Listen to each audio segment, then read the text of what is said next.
We are not the 9:30 news. For starters, we are required to have this disclaimer. Believing us is like believing Mount Faber is a mountain.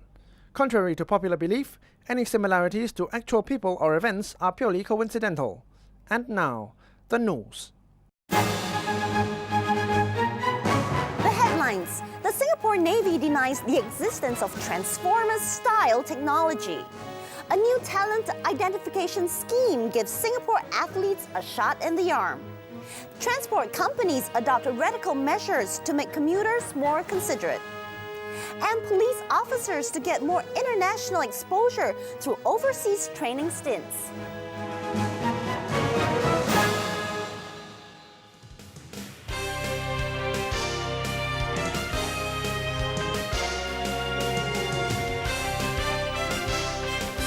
Whether you're watching us from all the way in Jurong Island or Sungai Buloh, as long as you're watching, good evening and welcome to the news. I am BBC. And I'm Adriana. Wow, bringing you all the latest news that won't be making the front pages tomorrow. After years of silence, the Singapore Navy has finally issued an official disclaimer to assure all Singaporeans that it does not have warships that can transform into robots. Is this true or a cover-up? Andre Chichak with this report. The controversy started years ago, when top-secret videos were discovered showing on television and at cinema theatres. One video shows a Navy warship transforming into a robot which then fires a rocket at the person holding the camera. He or she is probably dead now. In another video, a man is sitting in his office when suddenly the buildings around him start sliding into the sea and photocopying machines are seen shooting potted plants out of the windows for some strange reason. Because of these new exciting videos, young men and women have done the unthinkable. They have signed on. Now, does the Navy really have such cool robot technology? I'm here now with Navy spokesman Colonel Alan Tuang to tell us more. Sir? Ladies and gentlemen, those videos are not real. I repeat, they are not real. It is just an advertisement. So please do not be alarmed. The Singapore Navy does not have warships that can transform into giant robots with killer lasers and killer rockets. And our office buildings cannot sail into the sea, especially when they belong to expensive banks. Look, I sign on because of the sun, the sand, and the sea, you know? So, sir, tell us, is there a possibility of such cool robot technology appearing in the future? What? I said, is there a possibility of... That is classified information. Oh, okay. But what about... Maybe. Really? Maybe. Oh, okay, I heard you the first time. Thank you. Thank you. You can relax now. While the Navy denies all existence of robot transforming technology, we have very reliable intel that tells us a famous movie director was invited to Singapore just last week. Okay, give me a moment. Hey guys, come on, we're going to do this one take only. So give me a good explosion. I want big pa, pada! Come flying, fata! You know, these army people have seen my work. You know where the dancing robots transform into cars and then transform back again? So they've asked me to build a second generation of high-tech weapon. I say, if we can make Avatar, we also can make these giant mega robots transform and shoot lasers, rockets, and my favorite, explosions. Slow-mo.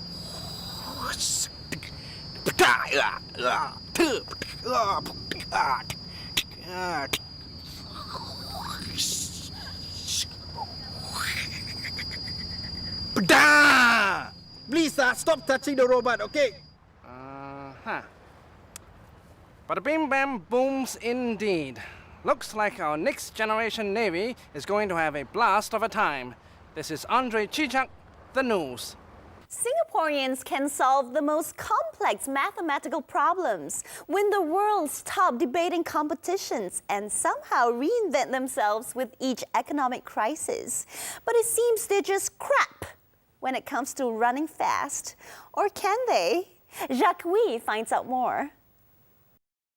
At the SEA Games in Vientiane recently, Singapore's athletics contingent, comprising of some of our country's most experienced athletes, managed to produce only 2 gold medals and 1 silver medal. Since then, the athletics fraternity has come under intense fire from frustrated local track and field fans for not identifying and developing a fresh pool of athletes who can go faster, higher, longer, good, better, best. However, a new talent identification scheme developed by the Sports Council known as Kinzao could potentially change the way we identify sprinters in the near future. For the past month, athletics coaches have been staking out at public car parks during peak periods like lunch and dinner time. No, they are not after a real deal for a good deal. Armed with ultra-zoom binoculars and Swiss-made stopwatches, these national selectors know that somewhere out there is Singapore's very own Usain Bolt. You see, Singaporeans are very funny lot, you know. Why? Because they can go to Geylang, eat seafood that costs them $200 per kilogram, but then again, they won't pay $2 to park their car legally for 2 hours. Instead, what do? They dash across in lightning speed every time the parking warden comes. So we are here to actually see how fast these low-life parking cheats can run every time the parking warden comes.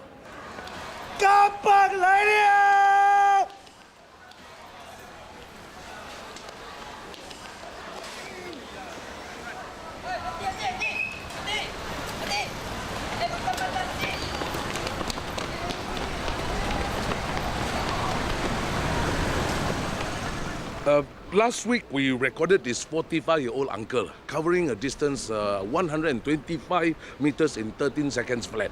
You see what happened? He was having his chili crab. Then suddenly, the parking warden made an appearance.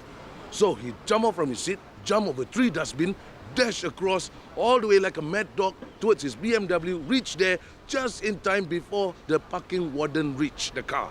That's amazing. You see, given proper training, aerodynamic haircut, and better running shoes, can you imagine what he can achieve? I tell you, Olympic, here we come. So far, these coaches have identified 6 individuals who could potentially break the 10-second barrier in the 100-meter sprint. The Noose understands that to make the selection trials more realistic, coffee shop assistants will be given sponsored starter guns by the Sports Council instead of shouting the usual kapak kapak for marked accuracy. This is Jacques Eswi reporting for the Noose. Time now for a 2-minute pit stop. But after the break, we'll reveal why police officers are ditching Crime Watch in favor of training with CSI teams in America. Horatio's so cute, huh?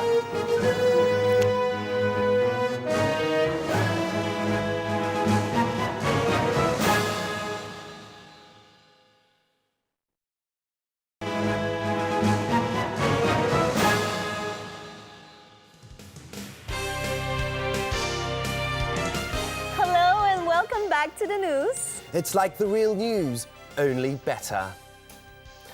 As criminals get smarter, police officers also have to up their game to stay ahead. After years of training officers on shows like 999 and Crime Watch, the Singapore Police Force is now sending officers to get more useful knowledge from CSI teams in the US of A. Jacques meets one such officer. For 8 years, or 8 seasons, the talented CSI Miami team have had a perfect track record in solving crime. Recently, 12 officers from Singapore were specially selected to learn from them.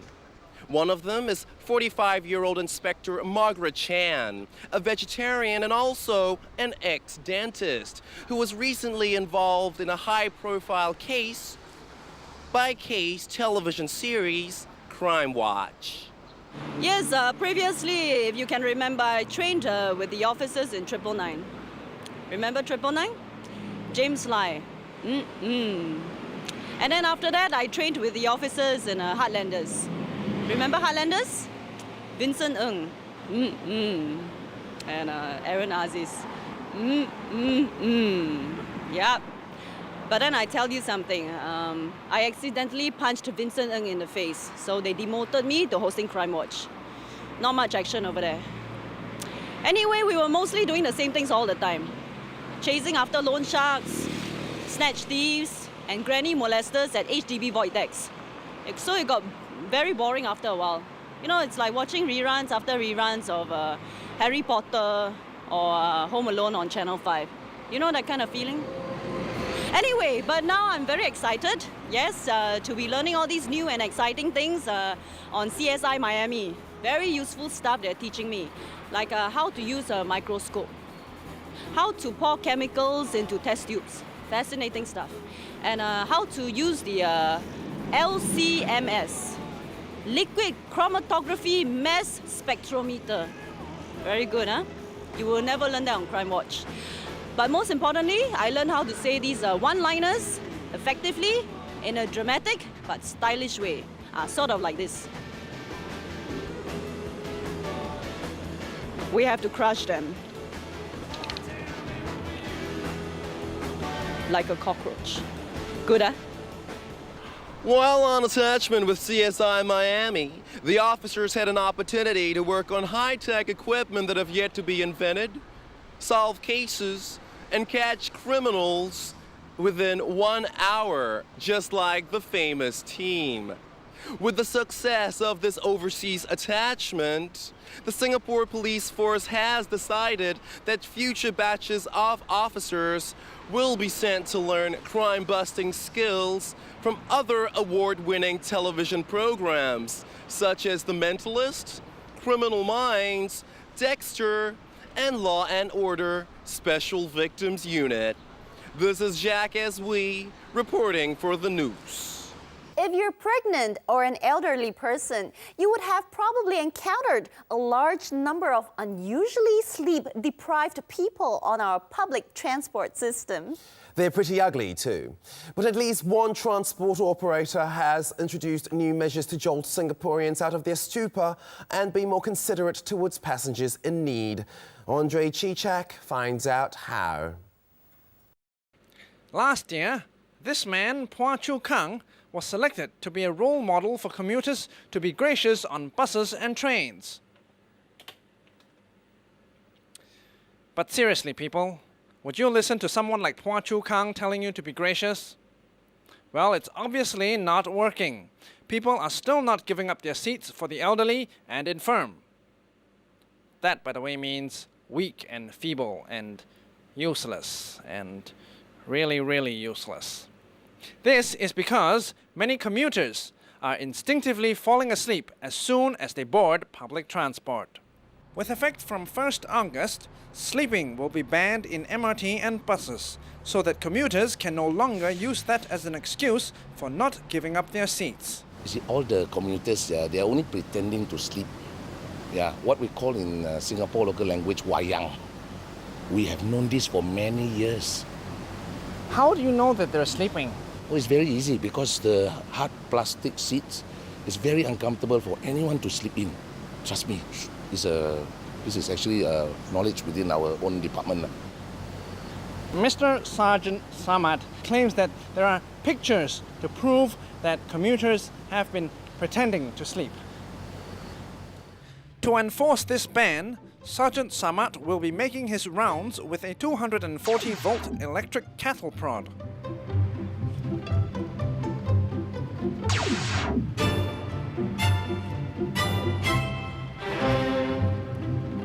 SMRT is thinking of using the cattle prod on people who eat and drink as well, and on ugly commuters.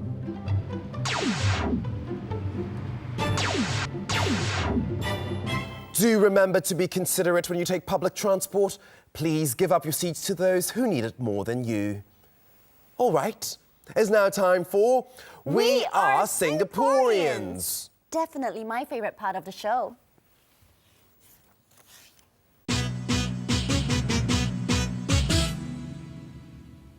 What is Singapore's highest natural point? I don't really know. What's natural point? What's that mean?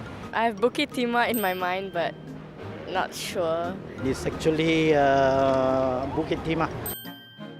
I think it's Bukit Timah. Bukit Timah. Metro Point. I got no idea. What's that? I don't know what's that. Bukit Timah Hill. Bukit Timah.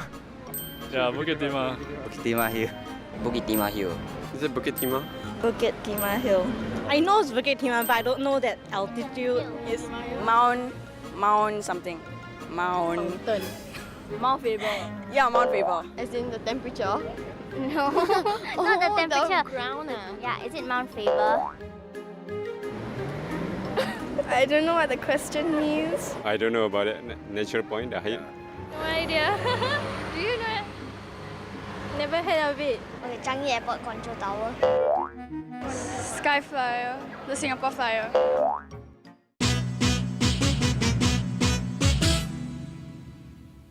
Who wrote the national pledge? Who wrote it? Even I say it like almost every day. Nah, I don't remember. Got study before. No, I cannot remember. The S. Rajaratnam. Rajaratnam something. Rajaratnam? Rajaratnam. I think it's my late grandfather. Time now for another short break. But be sure to join us in 2 minutes to find out why life's a bet for some Singaporeans.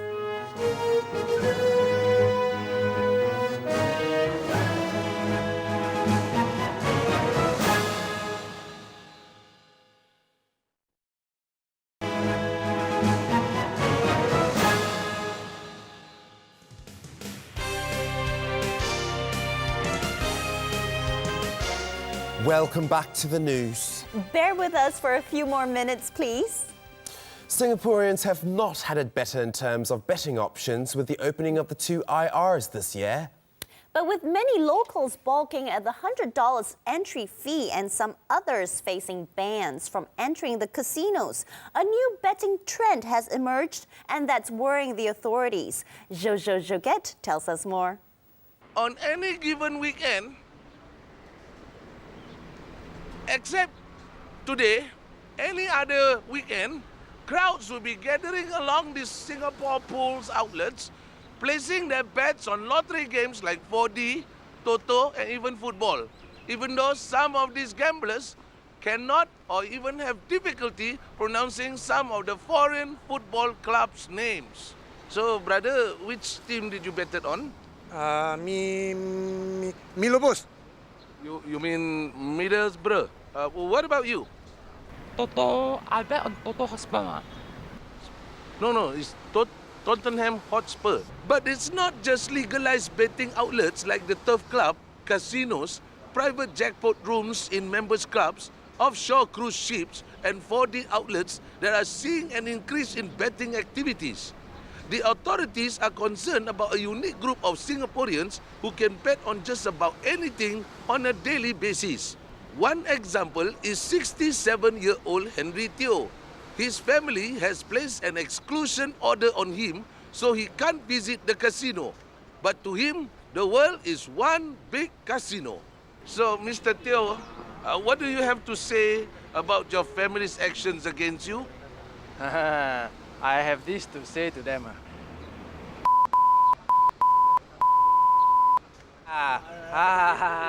Hey, nobody can stop me from betting.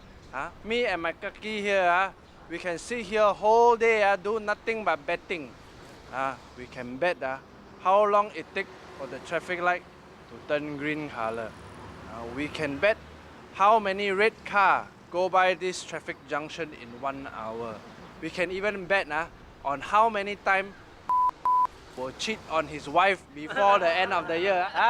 I tell you, friend, there is nothing you cannot bet on. Okay, the government should give me the mobile casino license. Sure score one. And I bet you will get one, Mr. Teo. Sure one. Well, this is Jojo Joget reporting for the news. You want to buy? No. This just in. This just in. It's a developing story. We don't know why, but to tell us more is one of these field reporters, Andre Chichak. What's that Malay dude's name? Jojo Joquette, Jacques, or Nita Goodwood? Oh, hello. I'm here at a kopitiam in Ang Mo Kio where the World Cup matches are being shown. What's interesting though is that this kopitiam has taken extraordinary measures to keep out freeloaders who are trying to watch the matches without buying any food or drinks from the stalls sold here. As you may know by now, many Singaporeans have boycotted paying exorbitant subscription fees for the World Cup telecast, and some are even trying all kinds of methods to watch the games for free. I'm here now with Mr. Ang Teo Tiang, owner of this kopitiam which you see behind me. So, Mr. Ang, tell us, why are you keeping some of these football fans out of your premises? Those cheapskate buggers. Let me tell you, I'm already doing a civil service, a public service by showing the matches on my TV. But some of these guys are just too much. Oh, so what did they do exactly? I tell you 2 cases that I caught on my CCTV. The first fella, he come and order 1 kopi, 70 cents. Then when he finish the kopi, he take out his thermal flask and top up. This is not McDonald's breakfast, you know. Cannot free refill, okay? There's no upside here, okay? I went and chase the bugger away. Then got another clown. Not the McDonald's clown. Another clown. At first I thought, wow, he looks so educated. He go and bring his own table, his own chair, bring his own 6-pack of beer, sit just outside my kopitiam, watch my TV. Of course, I chase him away also. Now, I got new plan. During the World Cup period, I'm going to follow Zoop. I'm going to charge cover charge. If you come here, watch my World Cup TV for 3 hours, you must order at least $10 worth of food and drink. You think only Singtel and StarHub know how to make money? Oh, I see. I hear that you have been rounding up and beating up some of these cheats to send a clear message to other cheapskates. Is this true? No. I asked other people to do. Oh, wonderful. This is Andre Chichak, The Noose. Before we round up this edition of The Noose, here's a quick weather update.